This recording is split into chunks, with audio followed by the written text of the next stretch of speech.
Takes us to item 13, the East of Harlow SPD adoption, pages 397 to 507 in your pack. Councillor Gunn, I think you are proposing. Yes, I am. And I'll second that. Councillor Gunn, over to you. Thank you.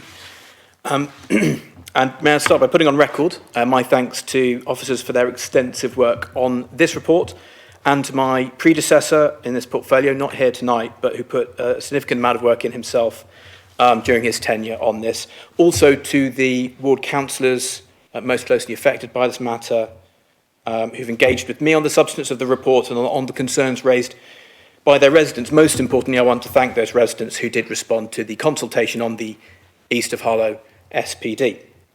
So what's this report about and why is it before us tonight? Simply put, the East of Harlow Master Planning Guidance Supplementary Planning Document, which I'll be referring to as the SPD from here on out, is about how we and Epping Forest, who share the site, can control and guide development of the East of Harlow strategic site and help shape what it will be like to live in, and most importantly as well, for us to neighbour once it is completed. Without this document, we lose that control, and that's why it's important, I believe, that we adopt this report tonight. Those who've gone through the full version of the SPD will have seen how it seeks to guide a wide range of aspects to the development, from ensuring that it does have the schools and community services it will need, through to ensuring any flood risk from the development is mitigated. There are protections for existing communities such as Churchgate Street, including a green buffer, and an important commitment around mitigating building height and density in that regard. We do need to do a better job of explaining, I think, to residents as well. Oh, sorry, I've skipped a page. I'll go back to page 2, sorry. In planning terms, this document will only apply to the East of Harlow site, but has been drafted with the bigger picture in mind of how it will affect neighbouring parts of Harlow. And we should, in doing so, acknowledge that there does remain some deep-seated opposition to building housing in the East of Harlow. It's a matter of record that it was opposed at the time by Harlow's Conservative councillors. And let me recognise also that there may well be some appetite to discuss whether to build to the east at all. However, that debate, to my mind, has been cut short through the constraints that have been imposed previously, primarily through the local development plan agreed by this council in December 2020. The game now for us is shaping the development and maximising the benefits it can bring to the existing town of Harlow, as well as minimising and mitigating any of the downsides that the new development may bring. That's what we should focus, I hope, our debate on tonight, and it's what this SPD is all about. And on that, it is relevant to note that Harlow's planned growth does provide immense opportunities for our town if we are willing to see them and to take them. The report indeed sets out the wealth, literal and metaphorical, of benefits that do exist through the Garden Town initiative. It's already helping to drive the regeneration of our town centre, as well as funding the associated improvements to our road and cycle network that are underway.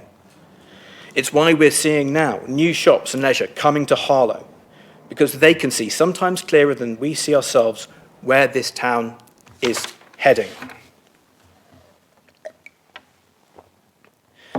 As I was saying earlier, we need to do a better job of explaining to ourselves, let alone Harlow's residents, that the growth of our town is helping to meet the aspirations we all have for this town. That said, there are challenges. None of this is easy or straightforward, as we've learnt from other developments.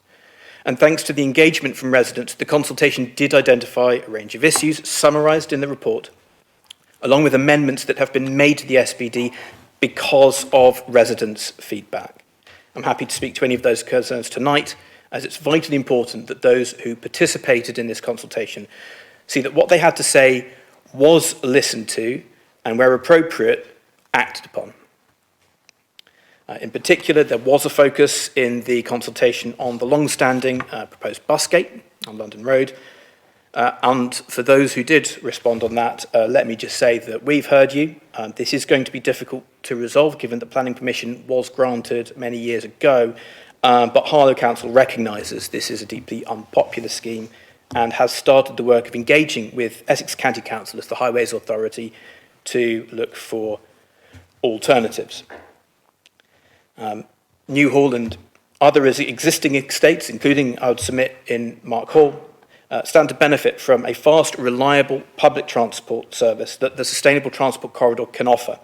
But delivering this in the teeth of opposition is the wrong way to proceed, so we are working to avoid the bus gate ever coming into force.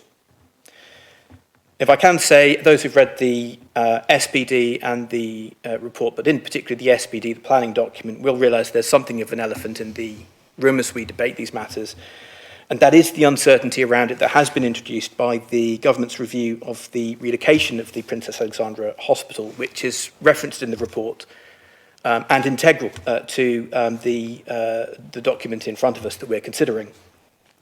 I appreciate we've seen some party politics played around this issue before. I apologise for having to return to it and would make no wider comment about the new hospitals programme overall. My interest really is just in this development and the Princess Alexandra Hospital. But if you do read this document, you will see that the relocation is central to the vision that underpins the East of Harlow development, which was committed to by this council under Labour control, we shouldn't forget. And all that flows from this scheme, from investment in our public transport network through to meeting our housing targets, which I'm quite sure the new government would want to support us in meeting, is predicated on Princess Alexandra being based on that site. So it's essential, I would submit, that we do have clarity on that urgently, and I welcome that the Epping Forest MP made that point in Parliament at Prime Minister's questions just yesterday. And to my mind, when it comes to delivering the new hospital that Harlow needs, there really isn't all that much to review. I'd say let's just get on with it, and I hope that we'll also be doing that tonight by approving and adopting this SPD. Thank you. Very good. Questions? Councillor Charles?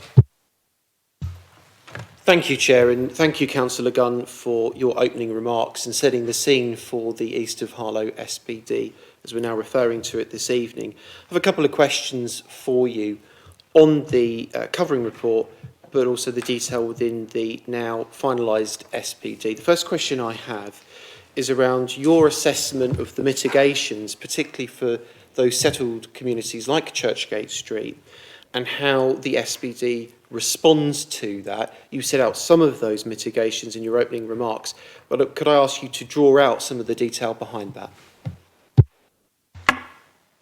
Thank you, Councillor Charles, and I really ought to start by thanking you for the engagement I've had from you on behalf of residents in Old Harlow, and of course that included until recently Newhall as well. There's quite a wealth of detail about that in the report, but I do stress again the point that changes have been made on the back of residential feedback, which underlines the importance to me of getting consultation right. There is specific language in there, if I find the particular clause that I think is critically important here under the general design and character, 4C VI. Effects on existing settlements, such as the historic settlement of Churchgate Street, and I should also draw attention to the consultation we've got now on the conservation area, must be considered, and any adverse impacts mitigated against, particularly regarding density and building heights. So it's very important that when this development does go ahead, that protection is in place for those residents. There is also the inclusion of a buffer zone, but also important comments in the report about what we're looking to do more on. And if I can refer directly to the part of the report that covers this, which is eluding my searching now. There we go. Yes, so improvements, for example, to the role of green and blue infrastructure. There is Pincey Brook and others in the area. Strengthening what we're looking to do with guidance on the SANG, making sure that we've got linkages to the surrounding landscape. It's probably important to note that this will affect people, but it will also affect wildlife. And it's very important that that's part of what we consider. And that is the case with this SPD, ensuring that those green routes are available for us all, plus other amendments around the infrastructure available. It refers to healthcare, for example. So there's very important changes that have been made to it. Thank you, Councillor Gunn, and you'll be encouraged to learn that all three Old Harlow Ward councillors will be submitting a consultation response to the conservation area consultation focused on Churchgate Street. My second question focuses on the buffer zone, which you've referred to in your opening remarks and in your response to my last question. Can you flesh out what a buffer zone could mean in practice as we go through the formal planning process? Of course, we have to be careful not to stray into the quasi-judicial function that is planning and the process for that. But if you could just flesh out, based on what it says in the SPD, around the potential for a buffer zone, I think that would be welcomed by Churchgate Street residents. Thank you. It's probably helpful to note that there are several buffer zones in there, including for future East of Harlow residents who will be close to the M11, and there's commentary around that as well. Specifically for Churchgate Street residents, I think there is obviously a balance to be struck with a relatively high-level planning document here as against what you might expect in a detailed planning application, but I think the guidance is pretty robust on what it's seeking to achieve, and the scale of what we're looking for is, to my mind, indicated by references to it as an ecological reserve. While you're not going to achieve an ecological reserve with something that's a strip of hedge, at which point I should note that we are looking to preserve mature trees and hedgerows existing, but we are looking, I think, there for something that will be a really meaningful barrier between Churchgate Street and this development. They will be separate places, and that buffer, to my mind, from this SPD, they can have confidence that we've considered their needs in this regard. My final question, Chair, and of course, Councillor, and I welcome the fact that it explicitly states in the SPD that there will be a significant buffer, and you have provided some detail around the potential for an ecological reserve, and residents will hear that loud and clear. My final question is around the explicit mention in the SPD around moving a developer or potential developers to adhere to a single Section 106 agreement. Clearly, we've learnt lessons from the application of this when it comes to Gilden Park and learning lessons from that. This is incredibly important with the infrastructure implications that are set out in the SPD. And I was wondering if you could talk to that and how this might be applied going forward. Yes, thank you. And I'll reiterate what I said earlier in paying tribute to my predecessor, particularly on the issue around the injunction that was required with Gilden Way, from which I think it is fair to say that we haven't just learnt lessons, but perhaps also taught some lessons to other local planning authorities on how to ensure that developments are progressed in a way that is appropriate and meets commitments made by developers.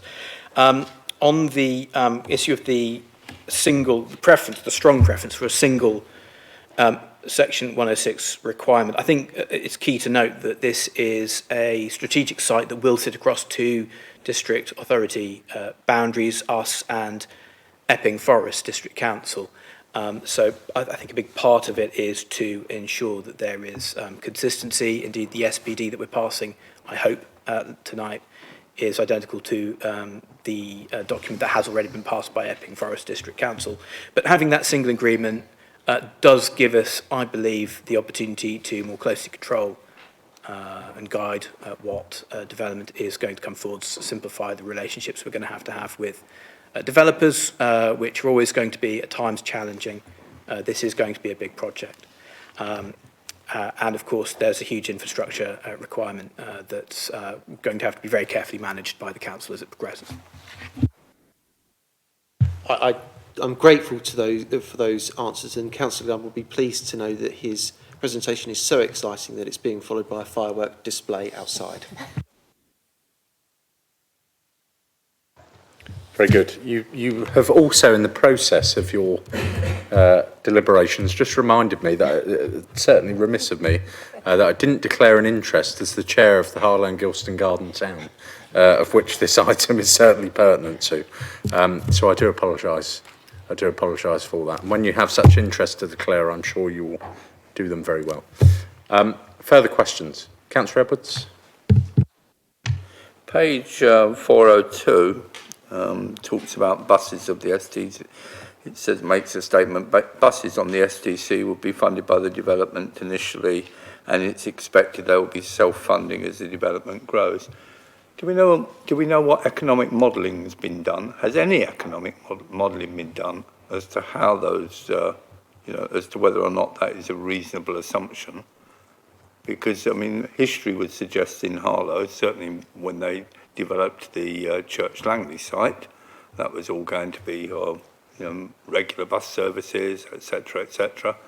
And in fact, quite the opposite happened. The bus services dropped off and the amount of cars and what have you went up. So I think there are some assumptions in here that need to be, that should be questioned if they haven't done already, particularly if we are seeking to develop that modal shift that everybody talks about in terms of transport, because already First Avenue, and someone who uses First Avenue regularly, is already under considerable strain from the traffic that's on it at the moment. Well, I'll take some of the comments and see if Councillor Gunn wants to add anything. I'd start with your last point first. The reason First Avenue is under such considerable strain is because it's currently under construction work of a sustainable transport corridor, hence the significant traffic that's being caused there. The references in the report to modal shift sustainable transport are all refer to a significant suite of documents that the Garden Town, indeed this council, has adopted over the last few years, the most recent being at the last joint committee meeting, which I think I recall I'm right in saying you were the first ever public speaker to address the joint committee on this very issue, reimagining the way we travel. That has Arup, the consultants that worked on that, done significant and very robust work in terms of the assumptions that have been made. There is a part, of course, I think I'm right in saying that the government this week laid before Parliament their plans to improve the viability of bus services. And we shall see what that brings. But in answer to your specific question, yes, an enormous amount of work has been done.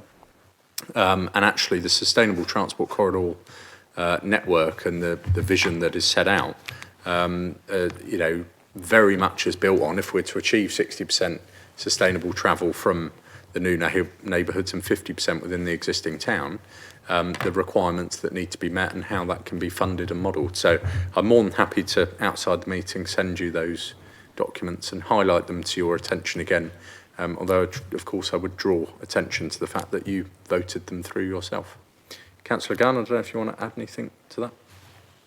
Nothing substantive to add, no. Sorry, I should have also said, of course, I hope that you have noticed and are enjoying the significant increase in bus services there is across the town that have been introduced over recent weeks, thanks in huge part, I may say, to the lobbying of this council. Indeed, I know Councillor Morrison and Dunn particularly have lobbied me hard about bus services in the town, and I'm sure they now welcome the fact that Tumbler Road has a regular bus service, as does a significant boost to the eastern side of the town.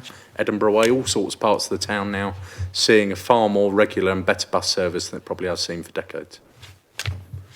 If I may come back just very briefly, what concerned me was that certainly in terms of the last Harlow Garden Town meeting, was that we had somebody from Arup saying, yes, Harlow will need to get this modal shift. A considerable amount of work needs to be done to get this modal shift. What Arup haven't presented as yet, and no one has presented as yet, is what the financial modelling is with regard to the bus services. There has been no financial modelling, not to my knowledge, there's been no financial modelling done. So whilst one talks about, yes, there's a number of reports, etc., have been done, yes, there's pages of it, but when you look through and say, well, okay, specifically, how are it's an act of faith that this is going to be done, and this will lead to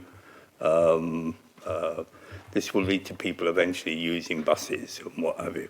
But there doesn't appear to be any fundamental modelling being done in terms of how that will actually be achieved and how it will stand up. I'm very happy to send you all of that detail, but I don't know if you want to add to that, Councillor. Well, only firstly, I think to at least with the principle, agree with Councillor Edwards. Obviously, it's essentially important that we get this right. He refers to First Avenue. If we get this wrong and people from East of Harlow are coming into Harlow Town Centre, which we would want them to do, we need to ensure that we're not going to put further pressure on First Avenue. So it's essential that these matters are got right. There's great progress that's being made. There was the transport strategy that the Joint Committee agreed very recently, which you attended. I don't think we should underestimate, however, that this does have to be, this is a significant body of work. The point I would make is it would be a heck of a lot easier to justify and sustain a public transport route if there is a relocated Princess Alexandra Hospital at the end of it. You only have to look at transport patterns now in Harlow. There's no difficulty getting a bus to the current hospital because lots of people work there and need to go there for a variety of reasons. Once we have the hospital relocated to that site, I don't think that there's any real risk that you won't be able to sustain a bus route there. But that's why I think clarity on that point is so essential. Further questions? I think we had a few, so we'll come to Councillor Mallard-Toll, then Shepherd. Just briefly on the consultation, I'm shocked that it only received 97 people responding to it. How regularly advertised was it? And is anyone concerned that it was only 97 respondents? Well, if you do read the report, it goes into what was done to outreach. It's always a challenge to get people to engage with consultations. There are others I could refer to that have had significant uptake, and there are others where there perhaps hasn't been the uptake we would like. To be fair, I think a lot of representations have come through ward councillors. I think that probably may need to be reflected in when we're looking at the raw numbers. And the nature of engaging with the response, with the consultation response, did mean offering a number of tick box responses as well as offering comments. So certainly the quality of the response that I've seen from it, I think is important. But there is a really important wider point here, which is about making sure the residents across Harlow know what is happening, what will happen, that they find out about it at the right time when they can influence these sorts of decisions and not after the fact. And I can think of various sort of previous issues where decisions made, particularly around planning, come to light long after the point that the decision is made. So that is something that more broadly I'm hoping to have a look at whilst I'm in this portfolio role, maybe having a look, for example, at the statement of community engagement to ensure that we are doing all that we can to promote opportunities to consult. And I'd also appeal to us all in this chamber and to our colleagues who aren't here tonight. This report has a very direct bearing on residents in the Old Harlow ward, the Church Langley North and New Hall ward, but also affects, I've indicated, I think it has an impact on Mark Hall. If we get the infrastructure right, it will improve public transport for Mark Hall. If we get it wrong, it will make that road more congested, so that's essential.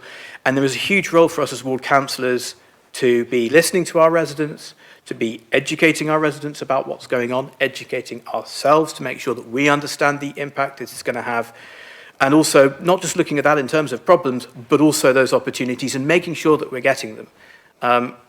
We've spoken, Councillor Swords has made the point, there are improvements to the bus network in Harlow as a result of work of this council. We can worry about getting this wrong, but let's also think about getting it right. Wrong button. I would also just add, so as Councillor Gunn sets, page 401 of your pack sets out, what is a pretty comprehensive offering indeed in person, several in-person events. I'd also echo his tribute to the ward councillors, who I don't think anyone can question have done a pretty extraordinary job of representing residents. Certainly if you sit on this side of the table, they have done a remarkable job, and those voices have been heard. But, you know, as Councillor Gunn started with, the principle of development, the principle of building thousands of homes on this site was set with Harlow Council's local development plan in 2020, which was obviously set by a previous administration. The consultation detailed on that page absolutely dwarfs the consultation that was carried out to establish the principal development on that very site. So I would suggest it's an interesting point to make, but I'm glad that I would suggest you've learnt from the error of your ways. But I'm sure you have another question. No, do you mind if I come back on that point? You can do in comments. When we come to comments, by all means. But for now, we're on questions. It was going to be diplomatic, but I'll save it for comment. Very kind of you. Councillor Shepherd.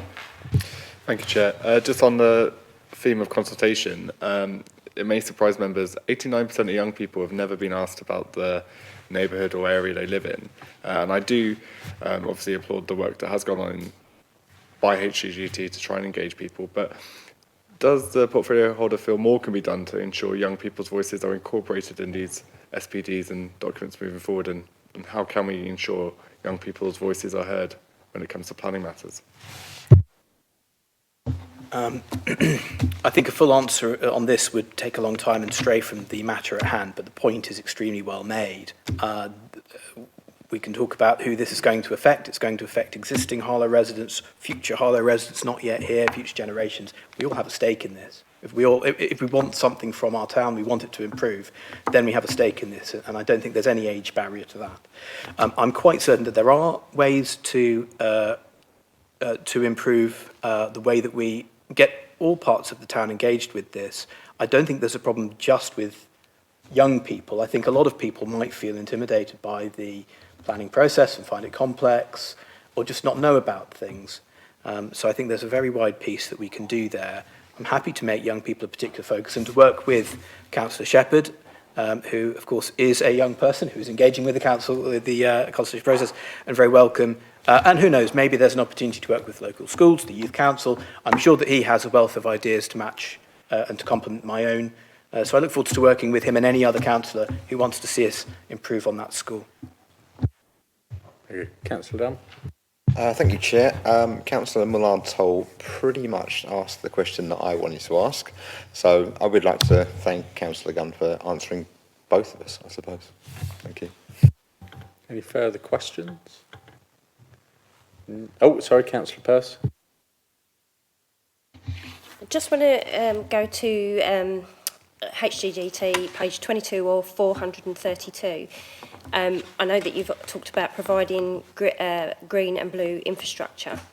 Now, the bit that I just want to highlight, and there is a bit written in there to deal with it, I believe, but we talk about the enhancement of blue infrastructure. New water bodies should be provided. These can take the form of ponds, lakes, and suds.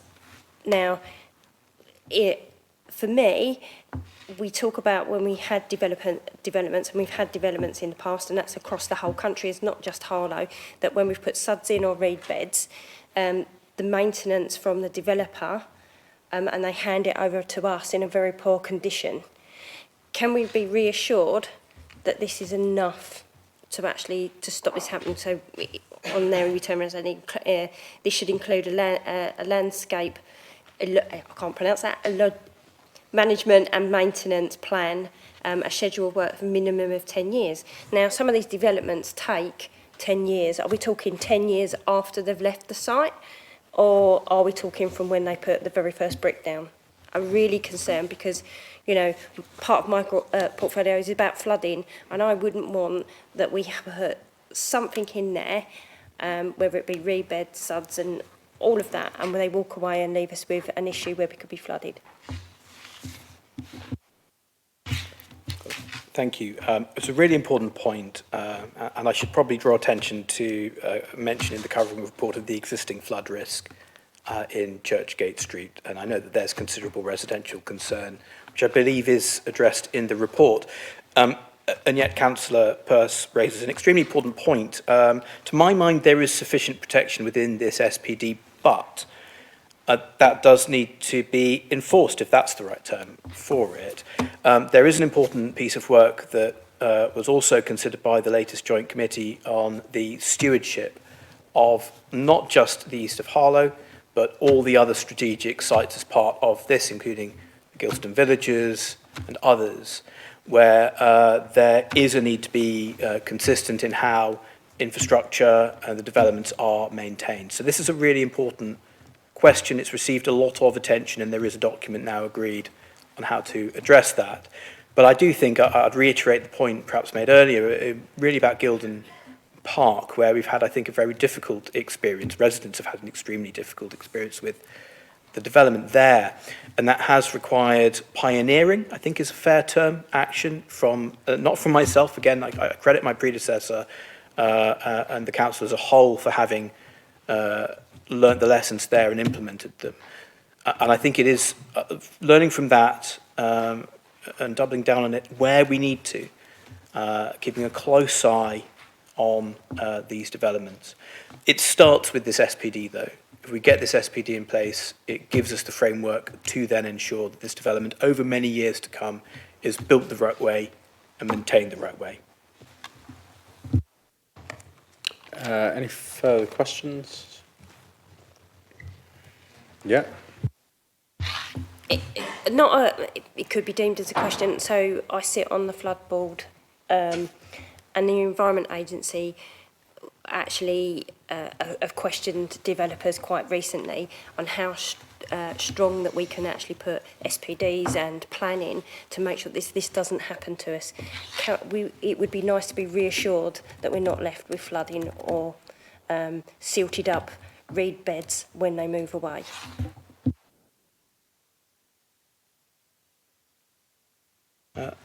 Thank you, Councillor Person. I would be quite keen to engage with the Environment Agency on this matter. I think there's a lot that we can learn from them on this. And I should again note that they have a key role referred to in the covering report on the existing flood risk in Churchgate Street. Residents are right to have raised it as a concern. We've heard it. I think that the right reflections and changes to the SPD have been made on that, but it is only the first step of the process.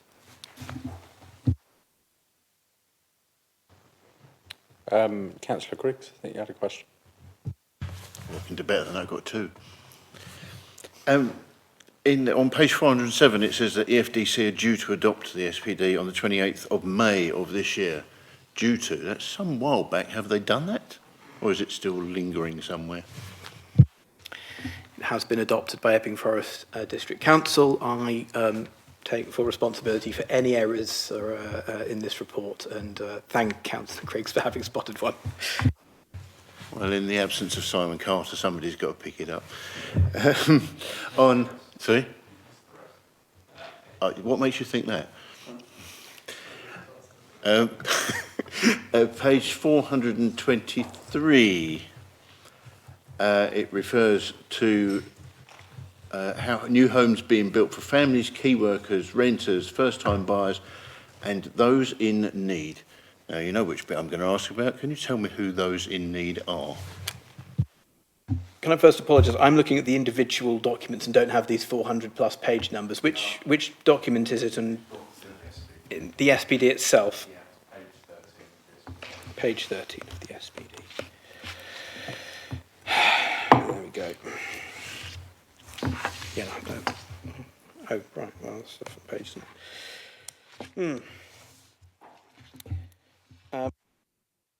I'm not able to give a precise definition, I'm afraid, but I'm probably best advised to write to Councillor Griggs separately to offer that perhaps alongside the guidance he's seeking on temporary accommodation and other definitions.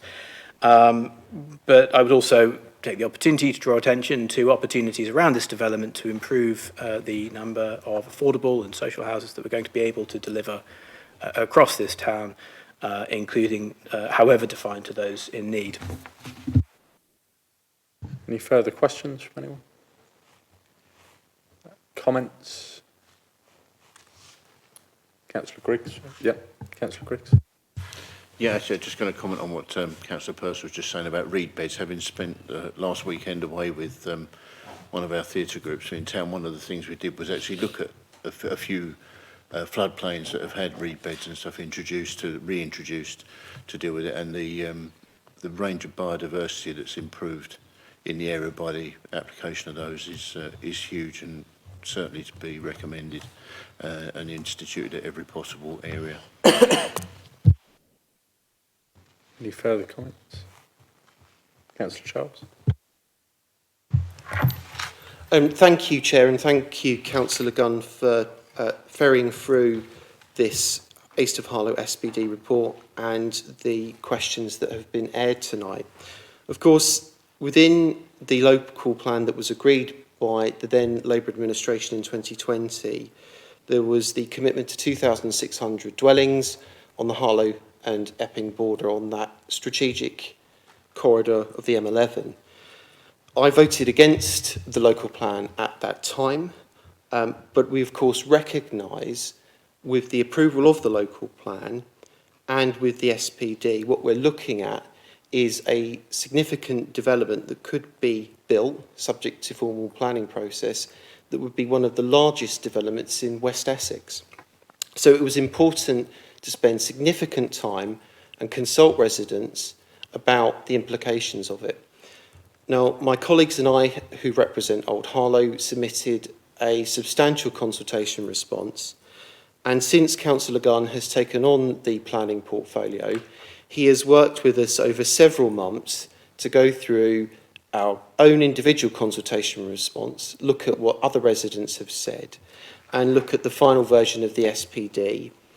A lot of discussions have been had around the policy commitments that are set out at high level in the SPD, but it is to Councillor Gunn's credit that he has taken that time to focus on those concerns, but also on the wider strategic picture.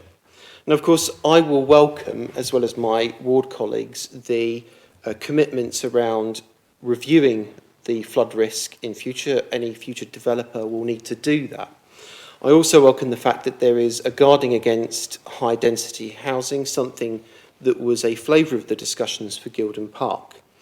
But I'm also pleased to see the consideration around the buffer zone or buffer zones that are proposed as part of this SPD document. Clearly, Old Harlow and New Hall residents will be pleased about the direction of travel set out in the covering report around the Old London Road busgate debate that has been ongoing for years. And I know that the three new ward councillors, one sitting quite close to me, have been in discussions about the implications of that busgate, and they take over the lead now that New Hall is no longer part of the Old Harlow ward. Clearly, in the vision statement for the SPD, there is a major commitment to the preferred Harlow Hospital site. That has been thrown into doubt by the government review. We don't need to play out the politics tonight, but it has been thrown into doubt, and that has implications for the wider strategic placement of health assets in our community. And we have to be mindful of those implications as we go forward. And I hope that the government listened to the new Member of Parliament for Epping Forest, who raised his question at PMQs yesterday. Look, my focus will be not just looking at the strategic picture going forward as a cabinet member, but of course the implications going forward as we progress towards the formal planning process, potentially with a new developer on the horizon. And when that happens, of course, as a ward councillor with that hat on, I will carefully scrutinise that process and continue the positive engagement that has happened with Councillor Gunn and my colleagues throughout this sustained process to get the SPD in the right position, not just for the town, but to recognise those settled communities in Old Harlow. That is the approach I will take where there are opportunities. It's about constructively challenging the situation because we are constrained by the local plan that was agreed in 2020 that identified the East of Harlow strategic housing site as a fundamental part of housing growth for Harlow. Chair, thank you. Thank you. Any further comments? No? Go back to Councillor Gunn to sum up. Very little to add beyond thanking those who've spoken and asked questions tonight. It's so critically important to the town of Harlow that councillors engage with all of this and ensure that we get the process right for our current and future residents. So thank you. Thank you. So just to add to that, this is, as I think Councillor Charles and Gunn particularly have quite eloquently set out, this is a massive piece of work. You know, this is guiding the development of a whole new neighbourhood of the town. and not least, of course, as has been identified, the massive, in part opportunities, but also risks if that is not done correctly. And I think it's worth paying tribute to all those who've been involved, whether it's on the side of lobbying or decision making, that this SPD very well navigates that. The whole Garden Town project cannot simply be viewed through the specific lens of some of the immediate residential concerns, but also has to be looked upon in terms of the enormous benefits that growth could bring if it's done correctly. So I think this is a massive piece of work that puts Harlow as a place in a far better position to guide that development in the way that we would want, as opposed to that which we would not. So with that, we turn to the recommendations as set out in the report. Are they agreed by the Cabinet? Agreed. Very good.